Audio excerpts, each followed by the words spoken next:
All right, now European bank regulators have slapped fines against 6 banks for illegally rigging a critical economic benchmark.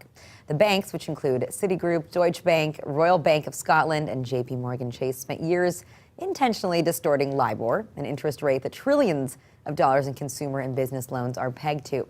And so the fines here total $2.3 billion, with Deutsche Bank shouldering nearly half of that total. And the European Commission is still investigating other banks. So maybe walk us through first, before we talk about the banks that right now are being fined, why the LIBOR scandal was such a big deal. Yeah, this is actually one of my favorite and most infuriating bank scandals of the last few years, because it's not like, the subprime There's so crisis. many to choose from, but I happen to love this one as well. No, this one's great, because, like the housing crisis, subprime, okay, people were sold like predatory loans. It's pretty straightforward, all these other things that you can see why this is awful. LIBOR is this benchmark by which other loans are pegged to. So a bank will say, I'm going to make this loan, and it's going to be LIBOR plus 2%, or LIBOR minus 2%, or whatever it is.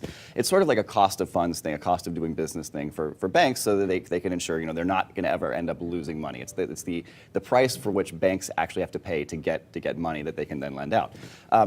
If you distort that, you are then changing the sort of economic foundation of all of the money going through the economy to corporations, to consumers on your credit card, whatever. All of this stuff is being distorted. And it's hard to pick out an individual who's like, oh man, I paid $6 more than I should have for groceries that time at the grocery store. But that's basically what happens. You end up having higher prices for everybody in the economy, and people not even knowing that they've been screwed over by it. So the level of deception involved here is really, really intense. And the fact that it's screwing with the entire economy, I think shows a really, really serious problem in the banking establishment, particularly that we're talking about 6 banks here and several more. I think it's a really, really big problem, even though it hasn't generated the same sort of outrage that the subprime crisis did.